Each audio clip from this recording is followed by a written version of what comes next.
পারতেছি না, আমার জন্য কি একটা অবস্থা, খালি আখি কাইল্লানি আর আখি কাইল্লানি। ভাই রে ভাই, আমার গায়ের রং নিয়ে যে মানুষের এত সমস্যা, কিন্তু মজার কথা হচ্ছে আমার গায়ের রং যে কালো, এটা নিয়ে আমার বিন্দু পরিমাণে সমস্যা নেই। আমি সবসময় আল্লাহর কাছে শুকরিয়া আদায় করি এইটার জন্য যে আল্লাহ আমাকে চার হাত পা একদম সুস্থ স্বাবলম্বী আমাকে রাখছে, এইটার জন্য। যাদের হাত পা নাই বা যারা হচ্ছে বিভিন্ন রোগে আক্রান্ত, একমাত্র তারাই জানে যে সুস্থ থাকাটা হচ্ছে আল্লাহ তাআলার কত বড় নিয়ামত। সেখানে হচ্ছে গায়ের রং কালো, এটা নিয়ে কত মানুষের কত কথা।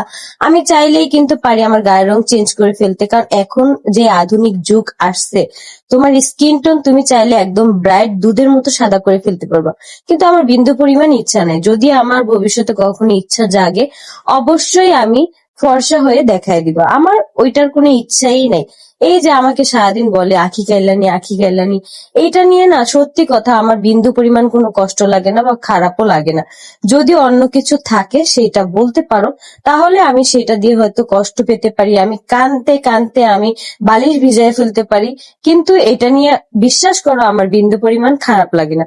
বরঞ্চ আল্লাহর কাছে আমি এইটা নিয়ে সবসময় শুকরিয়া আদায় করি যে আমার গায়ের রং আল্লাহ যদি কালোও দেয়, কিন্তু তারপর আমাকে সুস্থ রাখছে। যাই হোক, বালসালের কথা বাদ দিয়ে আসি নিজের কথায়। এই যে দেখতেছো তোমরা, আমি একটা কোক নিছি, একটা ফুটিকা আর পানির বোতল। এখানে পানির বোতল নেওয়ার একটাই রিজন যে এখানে কোকের সাথে হচ্ছে পানির বোতলটা আর কি ফ্রি দিচ্ছে, যার জন্য। তো একটা মেহমান বাসায় যাচ্ছি, এখন যদি এই পানির বোতলটা নিয়ে যাই কেমন একটা ব্যাপার, আবার না নিলেও হচ্ছে না, মানে এটার সাথে এটা ফ্রি, কি একটা অবস্থা। তো আমি কিন্তু চলে আসছি আমার সেই শুভাকাঙ্ক্ষীর বাসায়। আমি কিন্তু প্রায় বলতে গেলে প্রতি সপ্তাহে হচ্ছে তার বাসায় একবার করে এসে ঘুরে যাই। এটা হচ্ছে আমার ভালোবাসা। কিছু কিছু মানুষের ভালোবাসা ফোনের ক্যামেরাতে আনতে নেই। তো এই জন্যই কিন্তু আমি সবসময় এই ব্যাপারগুলা হাইড রাখি। তোমরা এরকম অনেক কিছু আমার জীবনে দেখবে হাইড, কিন্তু আচমকা আচমকা তোমরা এরকম এরকম সারপ্রাইজ পাবা, যেটা তোমরা আমাকে সবসময় কমেন্ট করতা, সেটাই কিন্তু তোমরা এক একদিন জানতে পারবা। তো যাই হোক, সামনে দুইটা বড় বড় গুড নিউজ আছে, যে